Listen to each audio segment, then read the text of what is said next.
Say B-roll, the closest you're probably going to be able to get is just like the so-and-so talking or over here, so-and-so talking. Yeah. Well, we're just live on YouTube, so I think the focus is just be here. Yeah. Is it something that talks about It is. electronic media, and especially in these difficult times, those types of stories that help us see other people's humanity as well as truth. Okay. So we put in a lot of work to produce these winners. We're always happy to celebrate great stories. Because we need backup in case there's some error. Excuse me. We represent a wonderful documentary called Stax Records out of Memphis. It's part of HBO. And it tells the story not just of music record, but of American history and in particular the South. And I think it's just showing citizenship. Yeah, obviously Saturday Night Live is such and it's great for everyone to be here. We've celebrated him with a career achievement before, but never the institution of the whole thing. Andrea Mitchell, a long female journalist, and I say that because she points out that she was a Boys Club. But this is my personal favorite show is Mere Ladies. It's about all female Muslim history. It's just the most charming thing, obviously, great story. Thank you, really appreciate it. Come on over. This is Gina. I'm Joe. Let's see that. Got to know this is presenting these particular winners tonight. Well, I'll go back to ACE. It started in 1940. So to me, still recognizing powerful broadcasting, TV streaming, etc. It's just such a wonderful opportunity to celebrate 85 years and to be in charge of the program as we do that. For your question about the winners, it's always an amazing slate of moving documentaries. But, we're in troubled times, and to have such powerful journalism and a journalist like Andrea. Do you want to speak with her? You're still setting up, okay. Okay. All right, rock and roll. Cool, and then just make sure you keep an eye every now and then on the live view, make sure it's always going. That's just so moving. Not because it's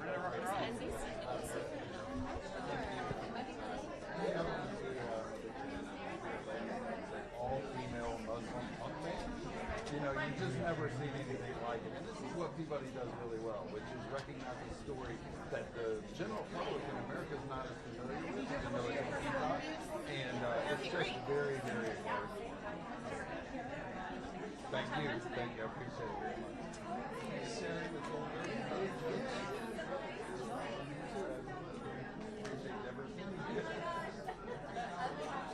I love Peabody. It's like a favorite.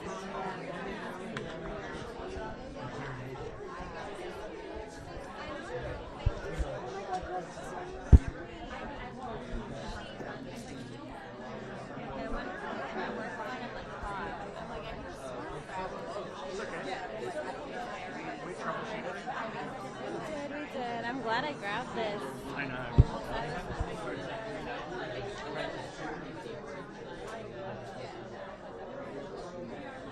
We love it. We love it.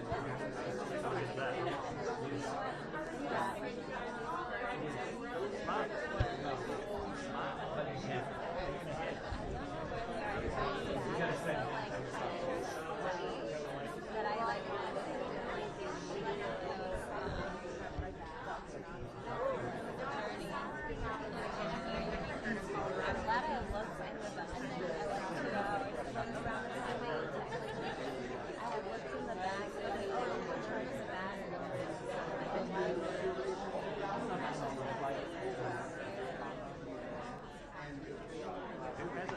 I'm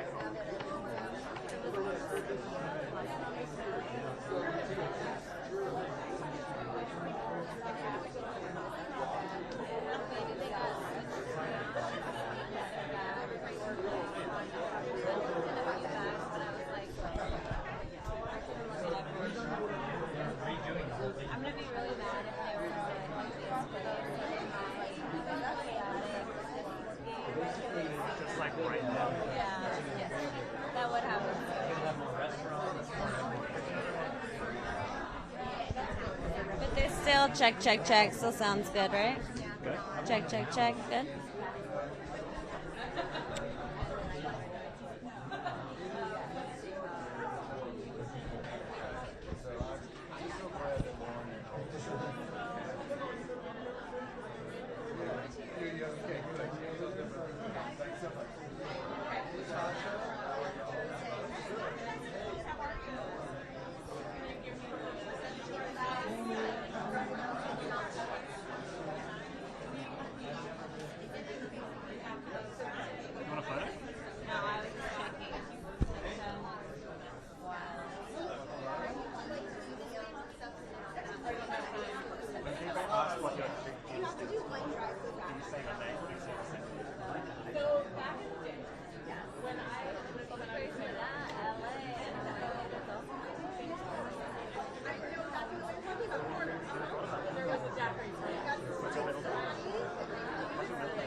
The direct eye contact. I love it.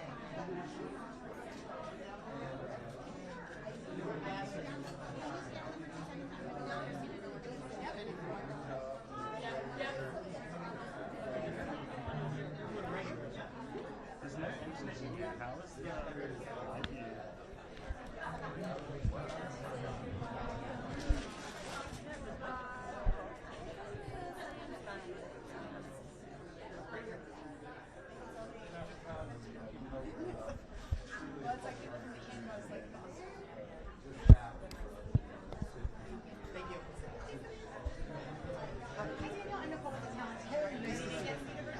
Yeah, absolutely. Okay, great. Come with me. Awesome. This is what I've been told. I'm gonna have to take this in my car. Just doing what I'm told.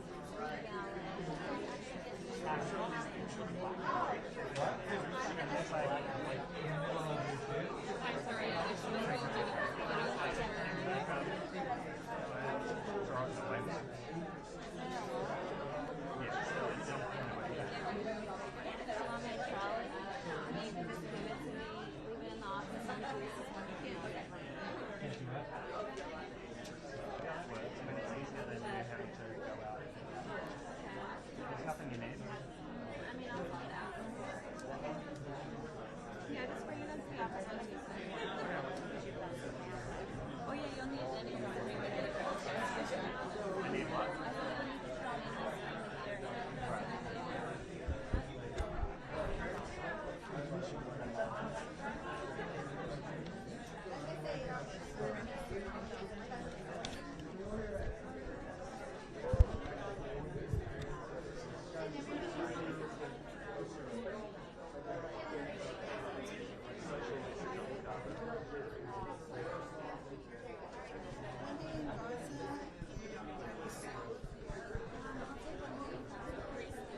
We're gonna jump into an interview Jumping in. after these guys. You want to give me a mic test? Check, check, check, check, check, check. You're good. Okay. Ready.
Amazing. I'm Leslie, so nice to meet you. I mean, congratulations just on being here, and talk to me about what it's meant to you all, just to see the power of social media and the way that it's really not only amplified this story that you all set out to tell, but the stories of those who are in Gaza. Power of social media. So I think the fact that people from all around the world are able to pick up their phone wherever they are and to have a front row seat into, I mean, what it's like to be an ordinary civilian in Gaza and to feel connected to them in a way that perhaps through television they wouldn't be able to feel that connected to. So that's, you know, that rawness and that intimacy is really what's really powerful. Started that conversation between all three of you. We want to make sure we tell the story, but telling it in the way that puts the story in the hands of the people where they're, you know, recording the video themselves and sharing their story. yeah, I guess it required also letting go in a way, you know, because as directors or producer, Tierney was always asking for the shots that you wanted, right, for the story that we had envisioned, and so it required just handing the camera over to the person and trusting that they would know what to film, and they would give that to us, and we're going to have to work with that. Yeah. How much editing went into that, or kind of going through all of that? A lot of editing, as many hours, obviously very traumatic in a way, because you were going through shots of people suffering over and over and over again. But the same fact of seeing them experience this is what encouraged me, at least as the editor, to keep going and to not stop until we found the right way to weave it and to bring the emotion out. Yeah. And really, just to add on that, really the chemistry of this film, the magic of this film is in those micro moments. You know, someone going to sleep, a mother going to sleep with her child, a sister going to sleep with her brother, and finding those moments of daily connection that Antonia weaves so beautifully in the film. Yeah, I'd say, well, these daily acts, as Tierney was saying, almost become like revolutionary, acts of resistance just to survive, to exist in Gaza under bombardment. And so, we're grateful for this recognition because of the message it sends. I think that their stories matter, their lives matter, and so we're happy to be here, although it's bittersweet. So much, I appreciate it. Thank you. Congratulations. Thank you.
finishing these handmade stuff with one outfit. Amy started at this a couple weeks ago.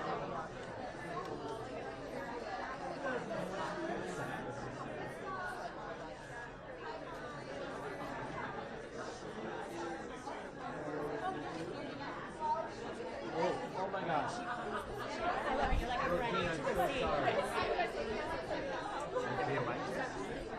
Check, check, check, check, check.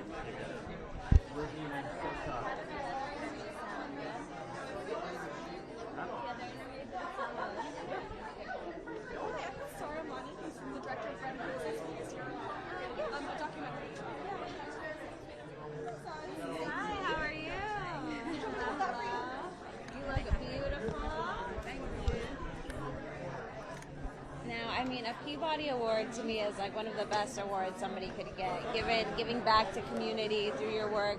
In your opinion, what is the role of an artist or a documentarian in terms of really capturing moments in history, but also creating change through conversation and calls to action? I think for some part of the world, like my country, Afghanistan, documentary filmmaker and all the artists, especially documentary filmmaker, they play very special role because they can make the voice of people, local story and local voice, make it international story and international voice. I think they have a very special role, but the thing is, unfortunately, at the moment, artists and filmmakers, they are not allowed to do activities inside the Afghanistan, my country, and we are forced to live in exile and banned from any kind of artistic activities. And I think it's directly damaged the country, but cultural part of the country, and especially damage the next generation of the people of this country. So, but also when part of the world is damaging somehow, it affects all of us. So receiving this prestige award, I think it's very important because it's bring up the message of my film, Bread and Roses, and remind people how it's important to give voice to those people who are voiceless. And for you personally, does it feel like an act of resistance knowing that you're getting this award and that it's going to get the film even more recognition moving forward? I think it's, as long as this award helps more people to watch the film and hear the voice of the film, it's brilliant. It's fantastic. And also, I Peabody Award is a very important award, so I'm so glad to receive it. And I really appreciate and honor it. So I didn't expect it, and I didn't know about this award. But I mean, I didn't know because I was very focused on doing my own job, like telling the story of my people. So, but it's like life sometimes surprises you, and it's fantastic. So, congratulations! Thank you. Thank you so much. Thank you. Hi, how's it going? This is Mr. Bates with the question which was the yesterday something else. And this is the director and producer. This is the and it was gentlemen. This is James and Patrick. Hi, how's James it is going? the director, Patrick's producer. I'm Leslie. Hello, Leslie. Nice to meet you. Hey, Leslie. Hi, nice to meet you. Now, to me, I was just telling a director previously, I was like, the Peabody Awards are some of the most important awards. It's where your work is really recognized for creating that social change. What does it mean to both of you to be getting an award specifically for this project? It's an incredible honour to be here tonight to receive this award. Mr. Bates vs. the Post Office made a lot of waves in the UK, but to be here and to see its effect on an international stage is quite truly humbling and quite amazing. So thrilled to be here. And how about for yourself? Well, it's also important because the story that we told is the largest miscarriage of justice in British history, and although the show made a huge noise, the sub-postmasters that we made the story about are still, they haven't been paid. So it's actually rather brilliant that we're here because we're hoping it'll help build momentum for the fact that the British government still haven't paid them the hundreds of millions of pounds that they're owed. It's outrageous. So I'm hoping that'll make a point. And as filmmakers, what do you do to kind of, after you tell the story, to stay in contact with the subjects and to make sure that story that you are trying to tell is moving forward and is finding that kind of that silver lining? We do the only thing we can do, which is we come to places like this and we keep talking about it. And yeah, we're in regular contact with them. It's the biggest thing that's ever happened to us, and we're never going to let go. They're very special people, so yeah. Thank you both so much. I appreciate it. Thank you. Oh, Richard Gadd is here.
I mean, I remember when I first saw this documentary, completely in tears, completely moved tell me, what has been now being on the other side of this success? What has it been like just to see the change that this has created in terms of more people getting involved with helping out incarcerated families and just the social conversation around the film? I would say the change of mindset and behavior toward people and their family members, because everyone is impacted by incarceration if one family member is, put behind bars. But what I really have been inspired by is just the women who are now ready to share their own personal story, who have been, fearful or have just suppressed what they have dealt with being a child who maybe had a father incarcerated, and how this has been a healing tool for them. People have been reaching out, or how have those conversations started? Yes, through emails, through written postcards, or people just coming up to us shouting, "Thank you, I appreciate you." So that has made me realize that this is something that has been long overdue. Just as documentarians, as storytellers, what do you do to make sure that you're staying in contact with these girls, with their families, with their fathers, and making sure that you're also continuing that journey with them as well? Yeah, this has been like an 8-year journey already, and there's it's just a moment in these girls' lives, and we're really in it for the long haul. Angela's run Girls for Change for over 20 years, right? And so even this film, as long as it is still just part of a continuum that we kind of look at of girls' lives, and just making sure that the support and the future is there long term. So it's just an honor to be friends and a support as any way that we can be to these girls. How about you? Thank you. And my last good question for you, Angela, is what can people do to continue to support the organization and the work that you're doing? Yes, where if they visit girlsforchange.org, they can see the Daughters Impact campaign clearly. We want to make sure that every girl that shared her story, her heart, and was open could be in a position where she goes to school. So we have an education fund that's available for the girls. We're going to continue to do Date with Dad programs in many more jails and prisons. And then we want to make sure that our girls' mental state is always on a high, right? So the funds that we are raising is to continue, like Natalie said, to support them and other girls that may be in similar situations. Thank you both so much. Thank you. Appreciate it.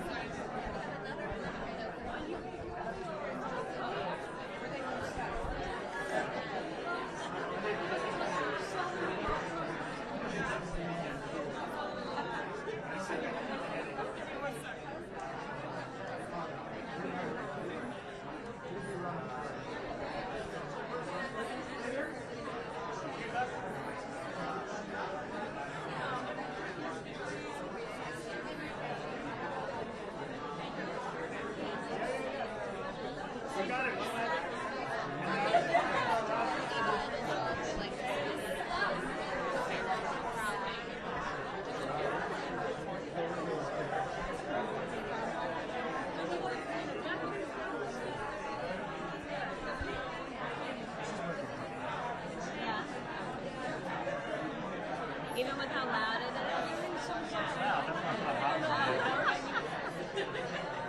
Hi, I have Neda Mansour. She's the winner of We Are Lady Birds. Okay. Yeah.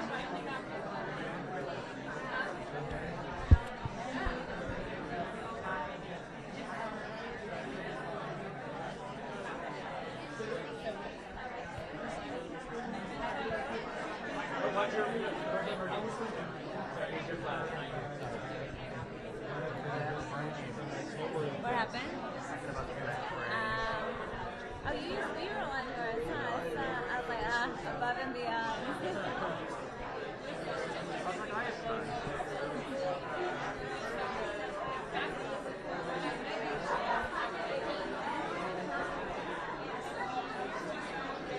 This will be a black frame bag.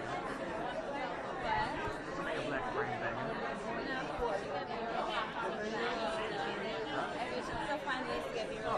This is Neda. I'm Leslie. Nice to meet you. I've been wanting to interview you, so I'm so excited you'd be here. Talk to me just about how the success of both Polite Society and We Are Lady Parts, it's clear evidence that authentic storytelling like expands culture, expands community and generations. Oh, thank you so much for saying that. Yeah, it was so exciting for me to combine, you know, the genres I love of action, music, and comedy with like, you know, my authentic experience and experience of like my community. And yeah, like you said, people think that those two things, like big genre and fun, can't go with storytelling of like marginalized voices, but actually it's a celebration of humanity, and it works together. And I think, yeah, you know, the success of the shows is just testament to our stories and that our voices should be heard. And I'm excited for like future generations of you know, previously unheard voices coming through and taking up space. And what were some of those earlier conversations like when you were pitching We Are Lady Parts and saying, I have this amazing, you know, Muslim punk rock band, it's all girls, they're going to be great, and trust me, it's going to be hilarious, you want it on your channel? It was a hard sell. You know, a lot of places were like, how are these things going to sit together? Oftentimes stories about Muslim women are, you know, about suffering or like oppression. And so like having to get producers to see that actually Muslim women can be joyful, can be complicated, can be funny, was a challenge. But then I found my people, with especially Syrian Fletcher Jones at Working Title. She immediately saw what I wanted to do.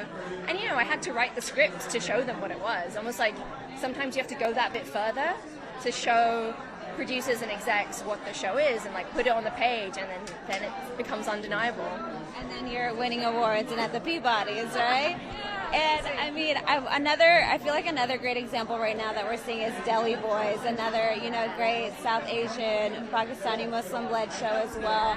Do you hope that this is kind of that change, or we're going to see more representation, but not in the way that Hollywood has depicted it in the past, like you were just saying, but where we're able to see different people, well-rounded, who might believe the same things, might be from the same culture, but are complete opposites?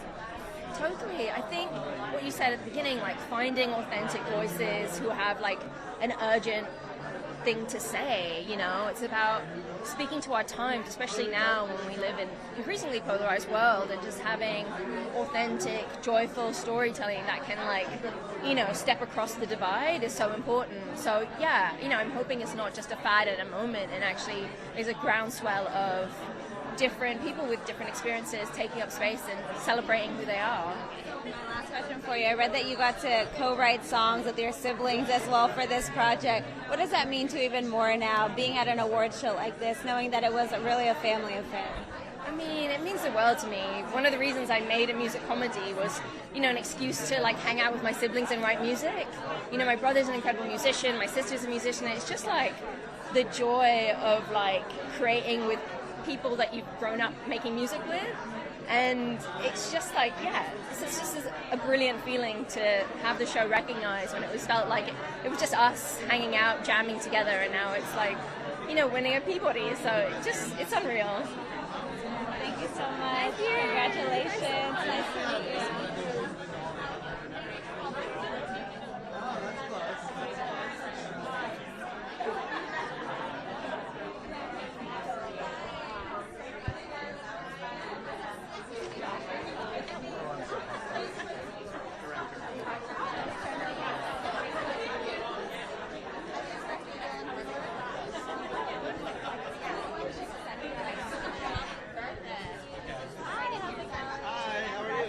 Leslie, nice to meet you. Yeah, you got it. How's it going? Good. Yeah, really thrilled to be here. It's, I mean, this doc took off. it did. Yes, I know. It's about approaching the story, working with Will, working with Harper, and really bringing it all together. Yeah. So this is, it's a unique one because I actually knew my subjects beforehand. It's the first doc I've done where I knew Will and I knew Harper prior. Will produced my first narrative feature called Barb and Star Go to Vista Del Mar, and I met Harper through Kristen Wiig because Harper came on and did some work on that same film, and so it was really helpful that I think we had a relationship prior to hitting the road and filming them straight for 17 days. But it was a story that felt like it needed telling, and I felt incredibly honored that they approached me. They knew that I make documentary films and asked me, do you think there's a story here to tell? And I said, of course. And so we hit the road and drove across the country, and 17 days later we came back with about 250 hours of footage, and then started to sit in an editing room for months on end and shape that into the film that now exists. Now winning awards, nominations left and right. And how important does it feel to you, especially given what a lot of the trans community is going through right now, that this film is kind of that salve for a lot of people, but is also that entry point of conversation for others as well? It is. I think you said it really well, which is that I think it is a really easy on-ramp. I think Will Ferrell is an easy on-ramp for a lot of people who maybe don't think they want to engage in a trans story. And so their friendship, it's an incredibly personal story. We knew that the film would be taken probably into the political realm, but we didn't set out to make a political film at all. It's a very personal film. It's a story about a friendship going through a change to both of them, and it's incredibly funny, and so we hoped it would reach a lot of people. We're obviously very grateful that Netflix felt the same way, and they picked it up at Sundance. And then the reach it's had is incredible. I mean, it's, the feedback we've gotten both from the trans community, but from all walks of life has been incredible, including people in my circle, extended family, who I didn't think would respond to the film the way they have, and it's really opened their hearts and minds, which is what all you can hope for when you make a film. The power of art, right? Yeah, exactly. Thank you so much. Thank you very much. Lovely to meet you. Thank you.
especially with the shots. I appreciate it.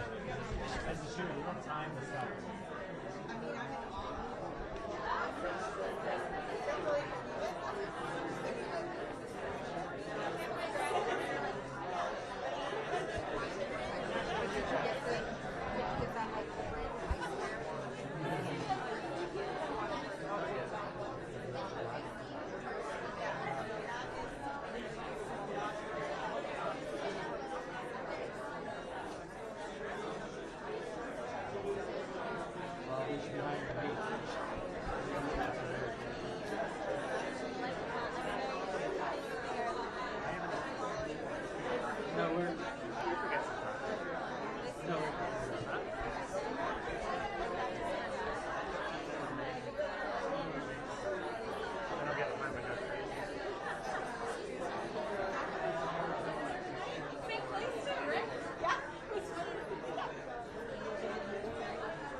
Congratulations. I mean, this, just even seeing the social commentary, the conversations around this show has been so great. But talk to me about what it was like just working with the world that Julio had created and kind of just bringing that script to life. Absolutely. I mean, talking about the world that Julio created is like asking us to like talk about, you know, the outer space or something like that. You know, it's certainly fun to go there and live inside his world for a while. He's such a creative, unique voice, and to be any small part of it is such an honor. Yeah, I mean, it's just, I echo that. It's such, to its name, like a fantastical world to live in, and it's such a dream to create anything with Julio and to make any of his pieces of his imagination come to life is just like the thrill of a lifetime. Was there anything just in the scripts or through episodes where you were like, oh, I can't believe we're going this route with it, but okay, I love it?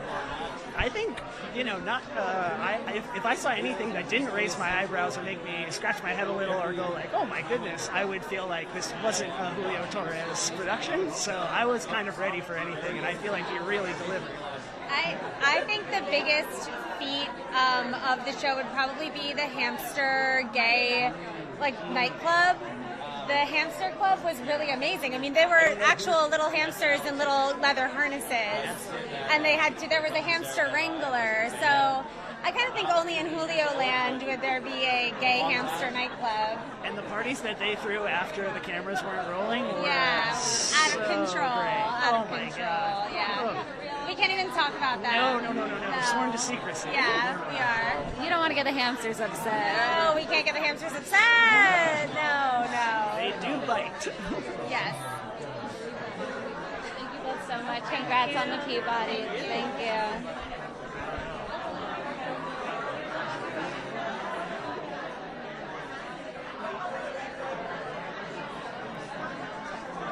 Sorry.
Yeah, we know.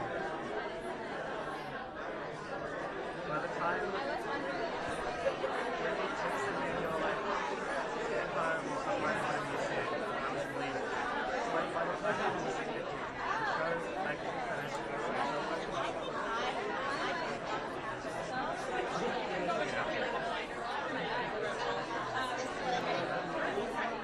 I was in my window off the line.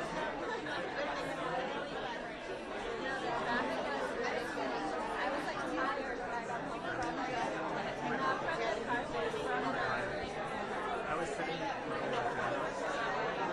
It's like I want to go. But everyone was like, I stood up. I will not sit down. I was at a Britney Spears concert one week. I stood up. And the person behind me, 40,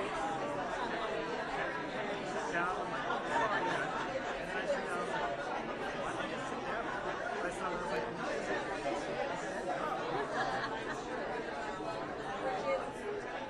when you're sitting at concerts, I do not approve of sitting at concerts. I alternate.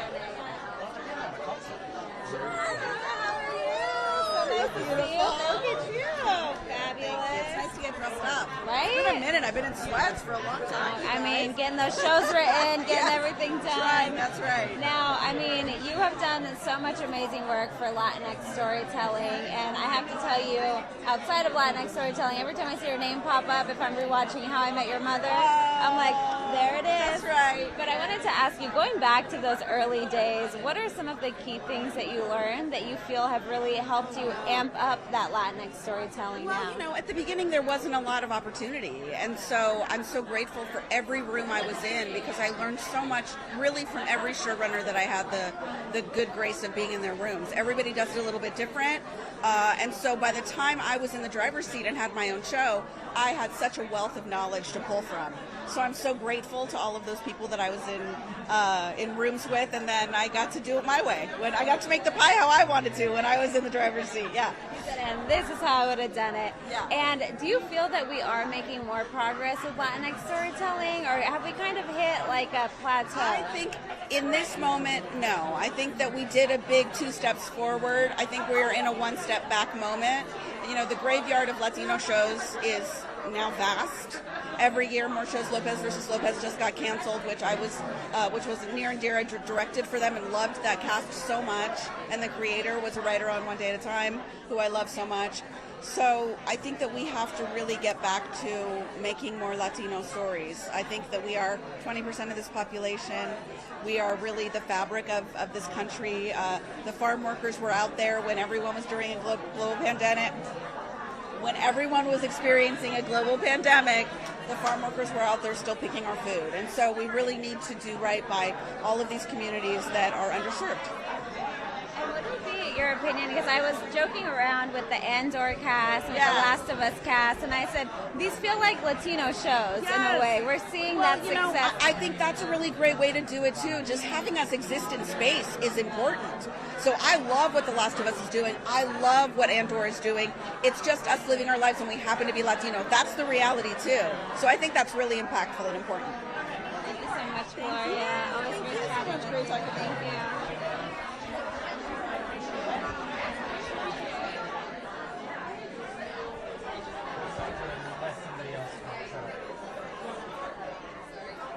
After her.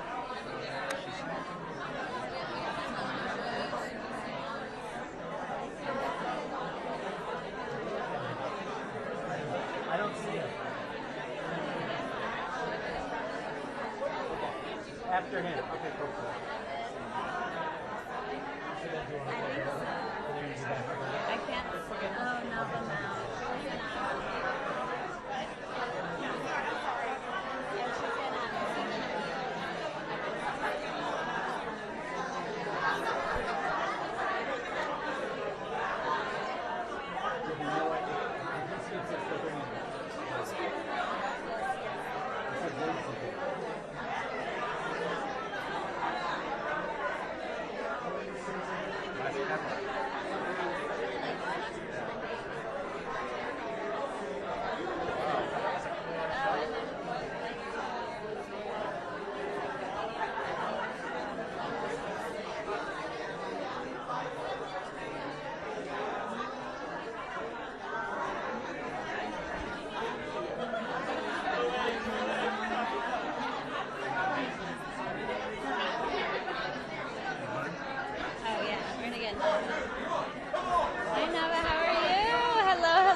continuously killing it.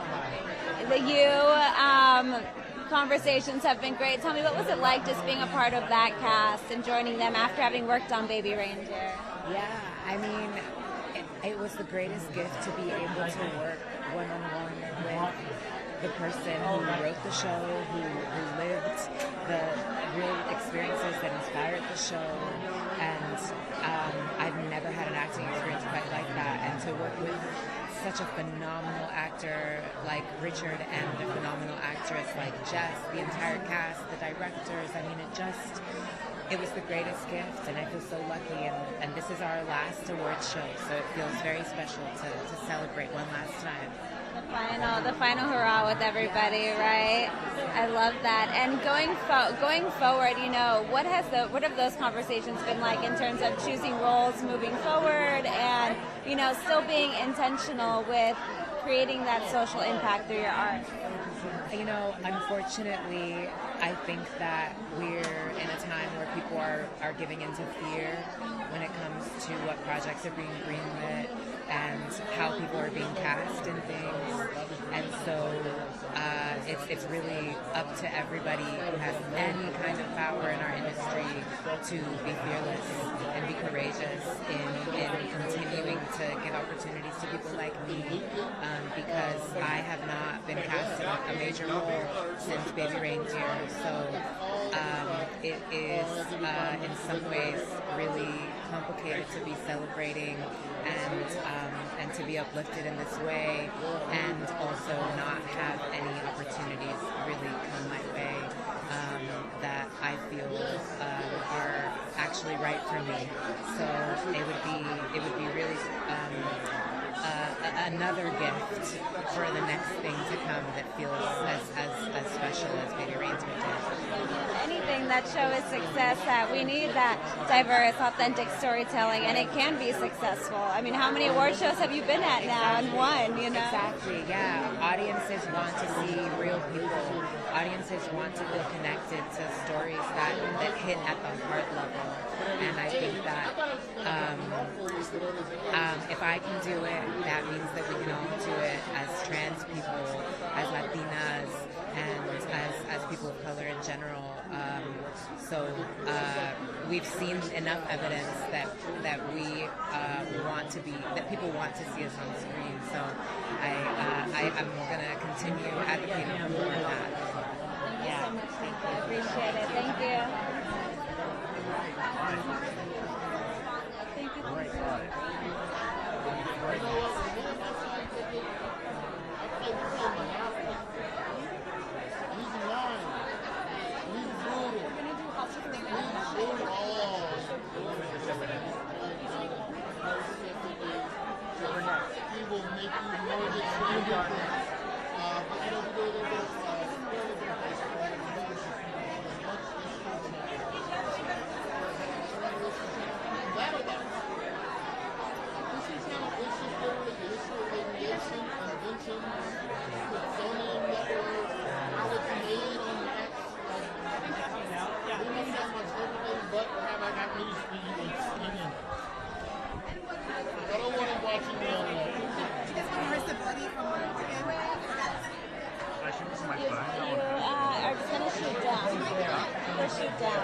Yeah. Amazing. Hi, Marissa. How are you? Hello. We spoke with you at GLAAD, and it was right at the end of everything happening with Wicked Part 1. But what are you most looking forward to going into Part 2 now and seeing how people are going to meet a different side of Nessa? I honestly have seen none of the footage yet, so I'm really excited to see all of that as a whole. I'm really excited and hopeful for people to see the journey as to what really makes somebody wicked and what wickedness truly is. I think that obviously is heavily hinted at in the first film and the before to all of it, but I'm really excited to see people get there in the second part, and everybody, an audience's perception of wickedness as well. Yeah. That multi-dimensional aspect of the character as well. And how has it felt seeing, just the success of the movie, and even seeing, I know fans love your TikToks, and seeing, just the way that's kind of flooded and changed a bit? Yeah, it's been a lot for sure, but also very fun. Yeah, TikTok is where I kind of just, can I curse? TikTok? No, but TikTok is where I talk my stuff, not the other word. And I just it's just, I don't take it too seriously. Sometimes I talk about things that are more profound, but really I just talk about whatever is on the top of my noggin on there. And I have fun with it, truly. I mean, joy is important too, so I think, and the fun of everything. Yeah, absolutely. Thank you so much, Marissa. We look forward to part 2. Thank you. Nice chatting with you.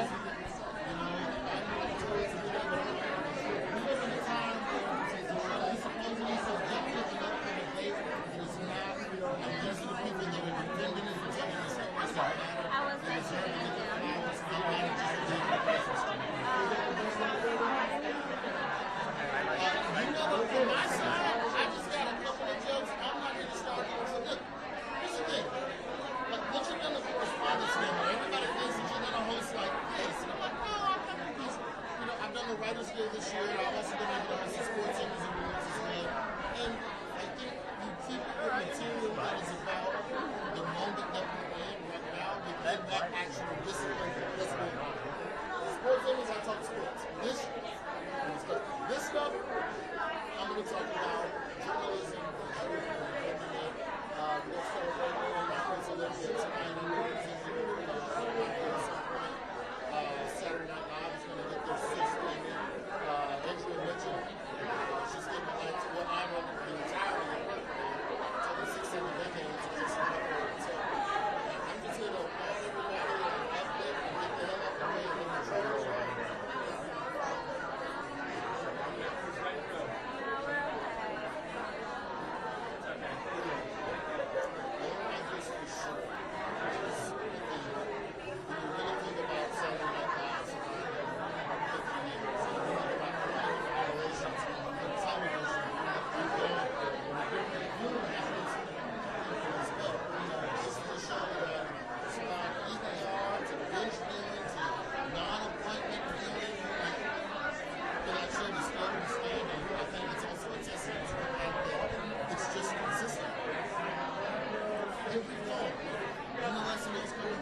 You get 3 Saturdays on, you get a week or 2 off, you get 3 more episodes, and it's been that way in a world where we're pressured into watching all the 12 episodes at once, because God forbid somebody spoils it for you on social media.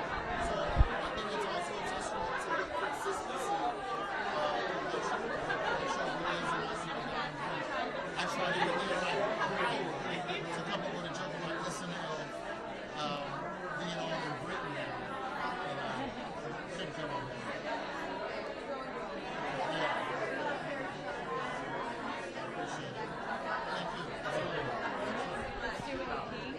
Hi, Roy. How's it going? Congrats on hosting tonight. Yeah. She did great. She did that.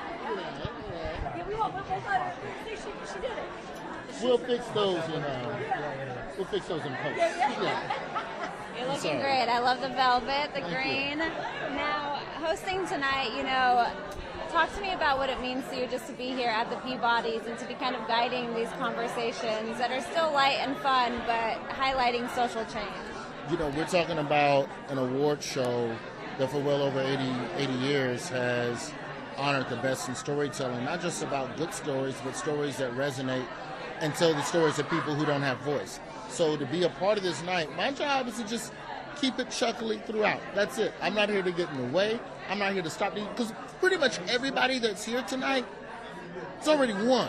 There's a couple of people that are nominated that are going to find out tonight, but for the most part, it's a room full of winners, so we want to celebrate those people, 1,000%. And I read that you said that you view comedy almost as a form of journalism and almost as a historian as well. Tell me, what is it about comedy that you feel really highlights, current events and just the state of the world that we're in? I think comedy has an opportunity to get you to laugh at things you want to cry about. And there's nothing wrong with crying, but every now and then it's good to laugh, to figure out a way through, because it can give you a moment, a brief moment of reprieve from the drama. And so that's also what this night is about. It's about all of the nominees having an opportunity to sit and relax, have knob, drink with each other, shoot the breeze. And, you know, I just want that. I want that for them. So I'm not here to mess the night up. I'm just here to stand in awe. Thank you so much, Troy. Absolutely. I appreciate it. Thank you. I just saw Jon. Because I want to jump in a two-shot with her. We'll wait till she creeps down. Sorry, I've never been to one. Great.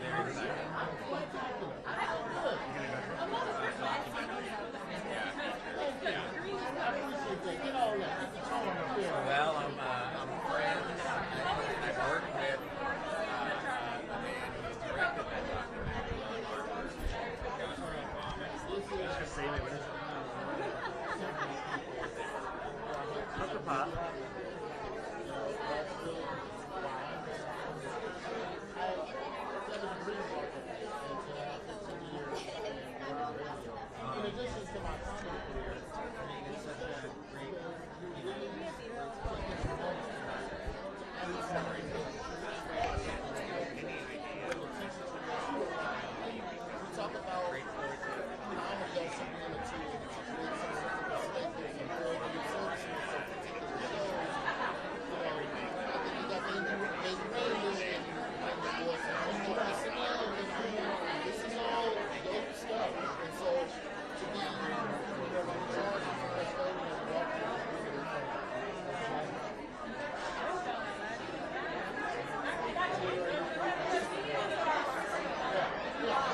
Just to be here around everybody who has not only created great art, but great art that is creating change in so many different communities. Yeah, no, it's a huge honor to be able to do this, and also so nice and great for me to be able to present this award for Julio, who's someone that we came up together in the stand-up scene. We were in the back of bars at open mics, you know, trying to grind it out back in the day, and to see everything that he's accomplished now is just it's really kind of incredible. And just to imagine us back then, picturing what our lives would look like 10 years later, I don't think either of us could have ever expected to be where we are now, and it's really great to be able to celebrate a friend like that.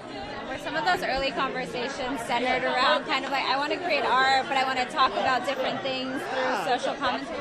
Yeah, I mean, the thing is I actually don't think that, like, Julio or I was necessarily interested in being, like, super political as a comedian, but unfortunately I think just because of who we are and the people that we are, you know, we're both non-white, gay, neither of us born here, and I think, like, that unfortunately just makes us intrinsically political no matter what we do, you know? I mean, if you look at what Julio's being honored for, Phantasmas, it's so absurd, it's so otherworldly, It has nothing to do with the real world that we're in right now, and yet because of Julio and because of who he is, I think like it is making a statement, and it is making change, and it is pushing the conversation forward. Remember that first work of art or first performance that you ever watched that really caused you to say, oh, I didn't know about this issue or this thing, and now I want to dive into it? I mean, for me, it really was like Margaret Cho. Her stand-up early days was such a huge inspiration to me. And again, it was that thing of someone who maybe wasn't naturally a political figure, but because of who they were, was like, I'm going to go out on stage and I'm going to own this part of myself and not let it be diminished or not let it be hidden. And that, to me, as an Asian American, was really, really powerful to see at that time. Thank you so much. Appreciate your time.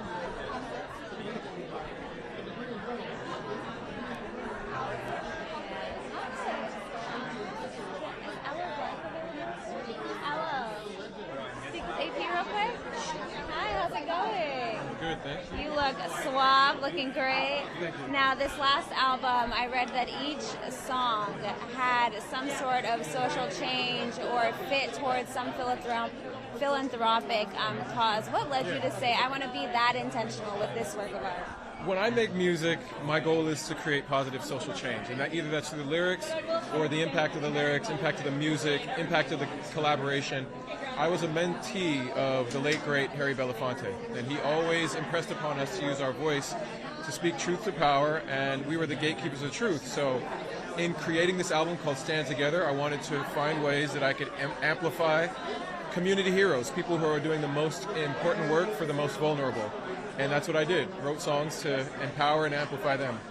And what has been just the response to that, seeing that people are being inspired through these songs, not only for the art that it is, but for the conversation? It's been an amazing and beautiful response. I've spoken to some of the folks. I got letters from people who are incarcerated in a program that's called Breakthrough, and one of my songs is called Breakthrough, so the song was written for them.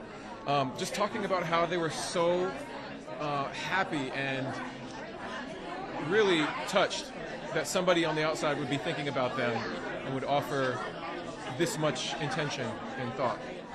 Thank you so much. Thank you for Thank stopping you. by. I appreciate it. Thank you.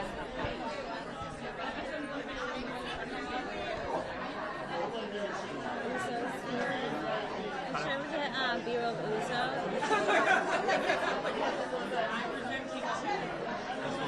Uzo,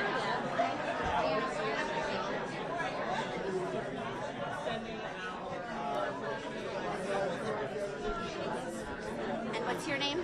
Leslie. Thank you.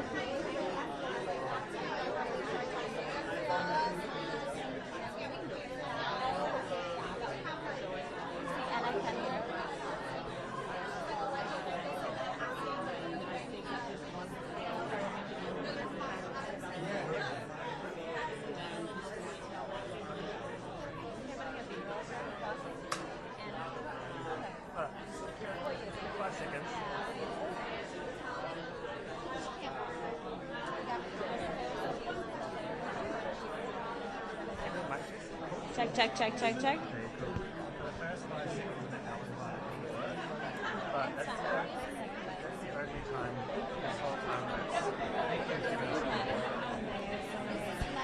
Hi, Uzo. How are you? Doing good. Thank you. Look at you. Fabulous. Thank you. I love it. I said, oh, look at the purple. Royalty. Royalty here. Now, I mean, The Residents got so many amazing reviews, audiences that loved it. What did that mean to you, seeing audiences be so open to this character and just the strength that she possessed? Oh, I've been touched, honestly, at the reception to the character. I've been really glad that the audience has been digesting the show with the smarts and the pace that it was written. That's what attracted me to the show. I felt like Paul William Davies, our creator, had written a show that maybe the viewer was the only character that's just as smart as Cordelia Cup, and that's really wonderful to have. And to play a woman who's excellent at her job, but also who loves her job, has just been a thrill. I loved every moment where she just stood her ground and everyone had to fall in line. And I was like, that's how it should be, you know? And just being here at the Peabody, celebrating art and social change, I'm curious, what was that first performance or work of art for you that really led you to either dive deeper into an issue or want to create change yourself? You know, I used to work with an organization called Broadway in South Africa that brought art and expression to underserved communities in South Africa, throughout South Africa, and we would travel, and I was impacted by the mission statement of the org, which is art through social change. And its effect that it was having on these young people in terms of having an outlet to express themselves, being connected to an arena of creativity that they wouldn't have experienced otherwise, and what that generated in terms of confidence, in terms of imagination, in terms of ambition, personal ambition. And that's something that I've tapped into and carried with me in my own art making, that seeing these young minds inspire has really opened my own mind to my own inspiration and my own dreaming. And it's such a testament to, I think, just the importance of art in children's lives and in those early informative years. 100%. You know, we're talking about communities that are of young people who are still really lacking exposure because of the, you know, financial socioeconomic disparities that they're under, and for them to have had access to something that would have really, frankly, been impossible. You could just see light bulbs turning on, and I think the hope, and I believe we did have an impact, is that some young child who we were able to touch, they're alive, might chart a completely different path than they might have ever had available to them. And I think that's the power of art. I think that's the power of creation. And I think that's why organizations like the Peabody Awards who celebrate that are important. I'm excited for you to see that ripple effect of those children moving forward. I hope so. I hope so. Thank you, so nice to see you. Thank you. Excuse me. Did you get Andrea Mitchell? We didn't. Was she Leslie?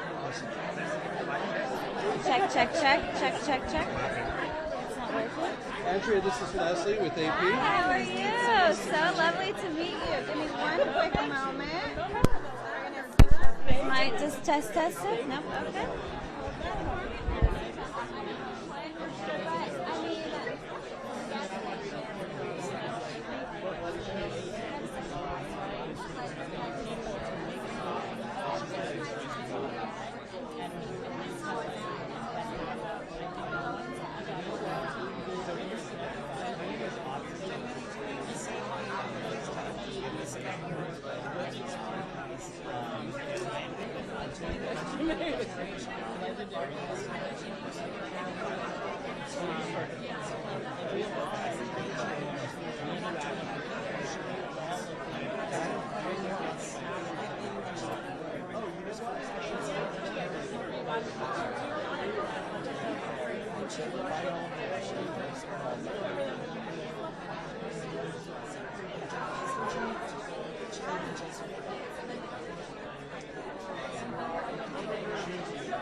Proud, happy Pride.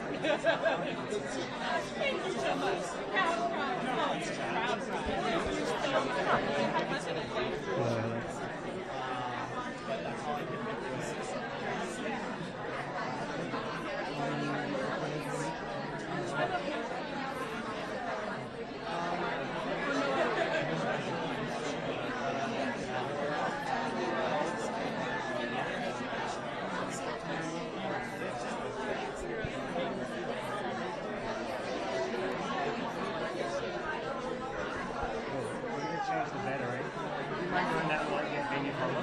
What happened?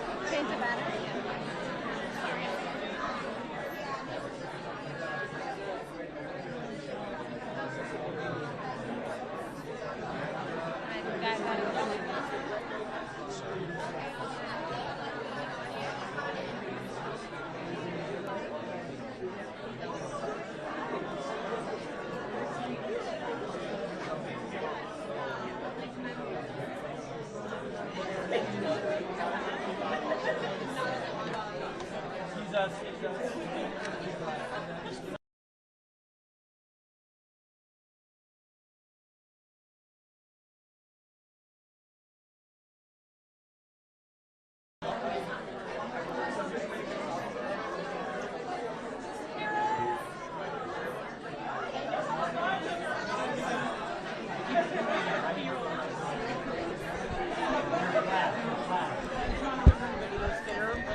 Check, check, check, check.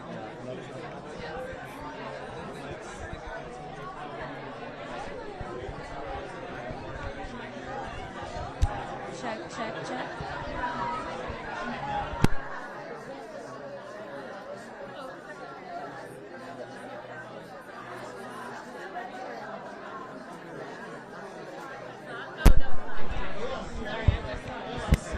Check, check, check.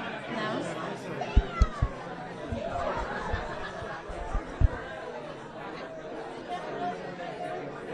I would like to.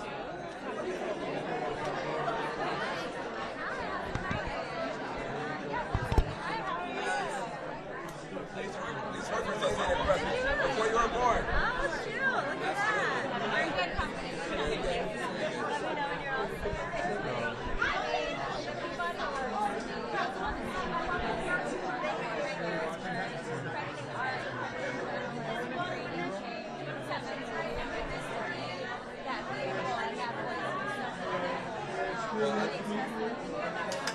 I think journalism is a dire straits right there. It's so hard to be able to tell the tough stories, to tell the truth, and find an audience.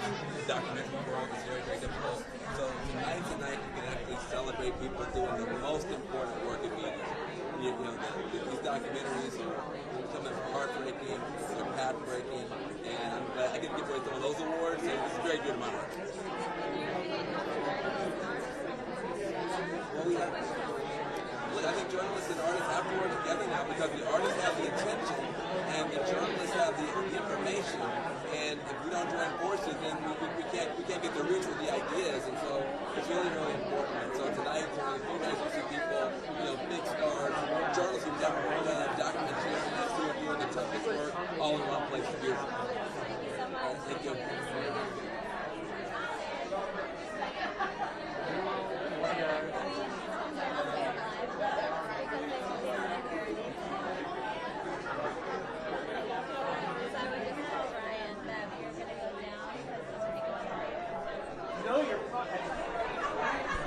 Hello.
we know how to troubleshoot. Did Ryan say we're going to come down?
Oh, I see.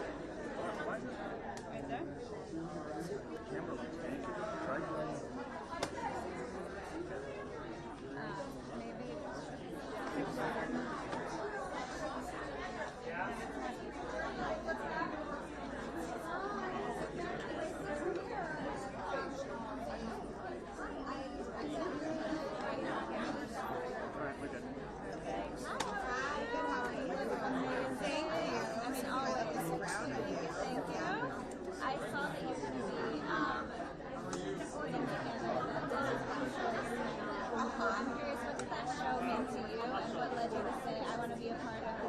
I would love to start if you have questions about tonight, but anything about tonight first. Oh, perfect. Yeah, we can start with that.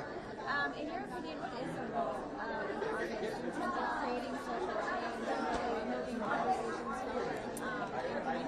It's really an honor to be here with the Peabody Awards because I believe what they do is so important because they uplift and amplify artists who are leaning into the importance of humanity, our shared humanity, and really being able to see each other and love each other and coexist in community. So it's really special to be here. I'm so grateful to the Peabody Awards for reminding us how important it is to think about how the stories we tell impact the world around us and impact culture. So this to me is one of the most special awards we have received. And do you remember that first work of art that really inspired you to create change? I'm really lucky because I grew up in a household where I was exposed to art at a very early age. But I do think to go back to the Kendrick show on Broadway, I mean, I was really little when I came out, and when the HBO special came out, my mom used to let me say curse words because I was learning art. And I just thought that performance was tremendous. It made me think about the world in such a different way. So that's one of the first things I think about when I think about how something can be celebrated and have culture in such a positive way. I love that your mom said, okay, here's a silver lining. Yeah. As long as it's for art, you can say those curse words. Well, it's such a testament, I think, to the power of art in those formative years. It really inspired you what your career has become. I think it's also a great example of representation because I saw Bobby in all of these different characters, some of whom she was like and some looked nothing like her, and that sort of transformation, the inclusivity in that show really opened my mind up to what was possible in storytelling. And are you open to chatting about this? Yes. What led you to say, or what was it about the Desperate Housewives storyline that led you to say, let's take it a little bit further with this Sarah Lane and bring audiences into a different